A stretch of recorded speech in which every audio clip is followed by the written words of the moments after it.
अस्सलाम वालेकुम dear student, my name is Qadir ul Haq and welcome back to my YouTube channel.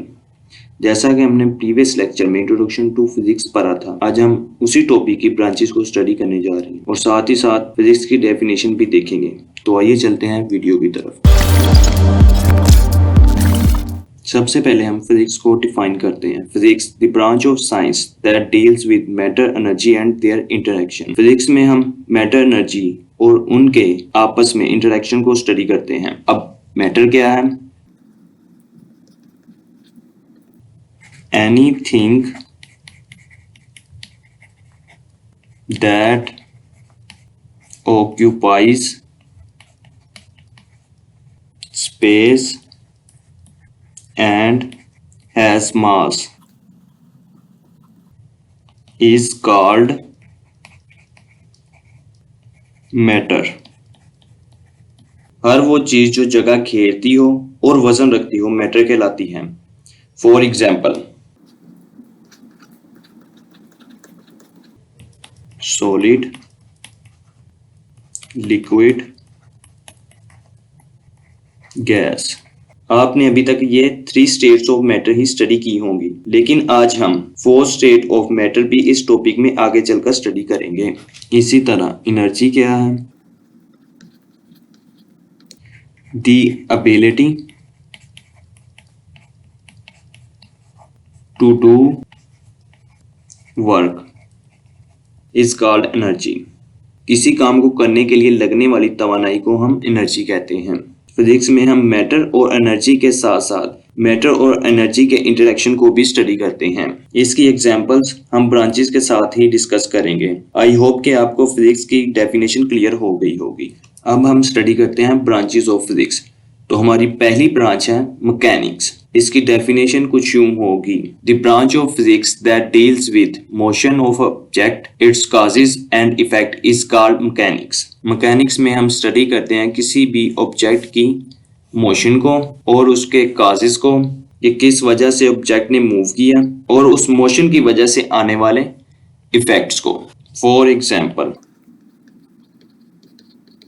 एक गाड़ी है, उसने ए से लेकर बी तक डिस्टेंस डी कवर किया। अब जब ये गाड़ी मूव कर रही होगी तो ऑब्वियसली इसकी कोई ना कोई वेलोसिटी होगी, कोई ना कोई एक्सेलरेशन होगा, ठीक है। तो वो सब किस वजह से होगा, उस पर कौन सी फोर्स अप्लाई होगी जिसकी वजह से उसने डिस्टेंस कवर किया, इस गाड़ी के मूव करने से कौन कौन से इफेक्ट आए, तो ये सब हम मैकेनिक्स में स्टडी करेंगे। तो आइए चलते हैं नेक्स्ट ब्रांच की तरफ, विच इज हीट। तो इसकी डेफिनेशन कुछ यूं होगी: the branch of physics that deals with the nature of heat, modes of transfer and effects of heat is called heat. इस ब्रांच के नाम से आपको पता चल रहा होगा कि इसमें हम हीट एनर्जी को डिस्कस करने जा रहे हैं। इसमें हम nature of heat, modes of transfer and effects of heat को स्टडी करते हैं। फॉर एग्जाम्पल, आप एक आइस क्यूब को अपने हाथ में रखते हैं तो वो मेल्ट होना शुरू हो जाता है, क्योंकि हीट एनर्जी आपके हाथ से ट्रांसफर होकर जा रही है और उसके इफेक्ट की वजह से आइस क्यूब मेल्ट होना शुरू हो जाता है। क्योंकि heat energy travels from the hotter object to the cooler object। ये हो गई हमारे पास नेचर ऑफ हीट। अब बारी आती है modes of transfer. Heat can be transferred in 3 ways: by conduction, by convection and by radiation। हमारे पास ये 3 तरीके हैं जिनके जरिए हीट ट्रांसफर होती है। और लास्ट में है इफेक्ट्स ऑफ हीट। इसको भी मैं आपको एक एग्जाम्पल के जरिए समझाता हूँ। फॉर एग्जाम्पल, अगर आप एक आइस क्यूब को किसी बर्तन में लेकर चूल्हे पर रखेंगे तो वो मेल्ट होकर लिक्विड में तब्दील हो जाएगा। लेकिन अगर आप उस लिक्विड को और ज्यादा हीट एनर्जी प्रोवाइड करेंगे तो वो इवेपोरेट होना शुरू हो जाएगा। ये थे हीट एनर्जी की वजह से आने वाले effects. Next branch is sound. तो पहले हम इसकी डेफिनेशन पढ़ते हैं। The branch of physics that deals with the physical aspects of sound waves, their production properties and applications is called sound. For example, जब आप किसी से बात करते हैं तो आपकी आवाज यानी साउंड दूसरे इंसान तक पहुंच रही है। ये साउंड दूसरे इंसान तक कैसे पहुंच रही है? क्योंकि आपके और उनके दरमियान एक मीडियम है, एयर। साउंड को ट्रेवल करने के लिए किसी न किसी मीडियम की जरूरत होती है। अब वो साउंड कैसे ट्रेवल कर रहा है? By sound waves. ये हो गए एस्पेक्ट्स ऑफ साउंड वेव्स। अब ये साउंड प्रोड्यूस कैसे हो रही है? मसलन मैं बोल रहा हूँ, ऑब्वियसली मेरा एक वोकल है जिसकी वजह से साउंड प्रोड्यूस हो रहा है। इसी तरह लेट्स सपोज मैं कोई दो चीजों को आपस में हिट करता हूँ तो एक साउंड प्रोड्यूस होगा। अब ये साउंड कैसे प्रोड्यूस हो रहा है ये सब भी हम इसमें पढ़ते हैं। अब इसके बाद आ जाती हैं प्रॉपर्टीज। फॉर एग्जाम्पल मैं बोल रहा हूँ तो इस साउंड की एक लिमिट होगी जहां जाकर ये खत्म हो जाएगी। ऐसा क्यों होता है? ये सब प्रॉपर्टीज में आ जाता है। इसके बाद इसकी एप्लीकेशंस हैं कि साउंड कहाँ कहाँ यूज हो रहा है, साउंड की एप्लीकेशंस क्या हैं, वो सब भी हम इसमें स्टडी करते हैं। Next branch is light which is also known as optics. तो इसकी डेफिनेशन कुछ यूं होगी। The branch of physics that deals with physical aspects of light, its properties, working and use of optical instruments is called light or optics. For example, हम light सन से भी ले रहे हैं और इलेक्ट्रिसिटी से भी लाइट एनर्जी ले रहे हैं। अब ये लाइट जो आप तक पहुंच रही है ये किस फॉर्म में पहुंच रही है? ये आ जाता है फिजिकल एस्पेक्ट्स ऑफ लाइट। इसी तरह इसकी प्रॉपर्टीज आ जाती हैं कि लाइट की खसूसियत क्या क्या है, और सेम ऐसे ही लाइट की वर्किंग कि लाइट कहाँ कहाँ इस्तेमाल हो रही है और इसके इस्तेमाल क्या क्या है। लाइट किस तरह से प्रोड्यूस हो रही है, किस तरह से अपना वर्क परफॉर्म कर रही है। ठीक है, ये सब हम इसमें स्टडी करते हैं। एंड लास्ट में the use of optical instruments. Like आप ऑप्टिकल इंस्ट्रूमेंट्स को यूज करके आप लाइट को कैसे यूज करते हैं, ये सब हम लाइट और ऑप्टिक्स में स्टडी करते हैं। तो अब चलते हैं नेक्स्ट ब्रांच की तरफ जो कि इलेक्ट्रिसिटी एंड मैग्नेटिज्म है। तो इसकी डेफिनेशन कुछ यूं होगी। The branch of physics that deals with the charge at rest and in motion, their effects and their relationship with magnetism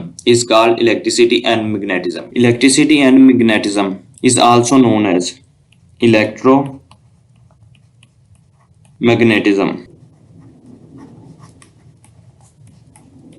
पहले हम बात करते हैं इलेक्ट्रिसिटी की। जब हम इलेक्ट्रिसिटी की बात करते हैं तो बेसिकली हम चार्जेस की बात कर रहे होते हैं। चार्जेस या तो रेस्ट में होते हैं या मोशन में। फॉर एग्जांपल, जब चार्जेस रेस्ट में होते हैं तो उसमें कोई इलेक्ट्रिसिटी नहीं होती, लेकिन जैसे ही चार्जेस हरकत में होते हैं, मोशन करने लगते हैं, तब इनमें इलेक्ट्रिसिटी प्रोड्यूस होना शुरू हो जाती है। फॉर एग्जाम्पल, अगर हम एक सेल को या बैटरी को हाथ में पकड़ते हैं तो हमें करंट नहीं लगता, लेकिन जैसे ही हम बैटरी या सेल को किसी सर्किट में फिट करते हैं तो उसके अंदर से करंट फ्लो करना शुरू हो जाता है। लेकिन इसमें एक शर्त है कि सर्किट कंप्लीट हो। जैसा कि डायग्राम 1 में सर्किट ओपन है तो इसमें से करंट फ्लो नहीं करेगा, लेकिन आप देख सकते हैं कि डायग्राम 2 में सर्किट कंप्लीट है तो करंट फ्लो करेगा और बल्ब रोशन हो जाएगा, क्योंकि पहले चार्जेस रेस्ट में थे, लेकिन जैसे ही सर्किट कंप्लीट हो गया तो चार्जेस हरकत में आ गए। And the last one is relationship with magnetism. अब सर्किट कंप्लीट होने की वजह से करंट प्रोड्यूस हो गया है, इसका मैग्नेटिज्म के साथ क्या रिलेशनशिप है वो भी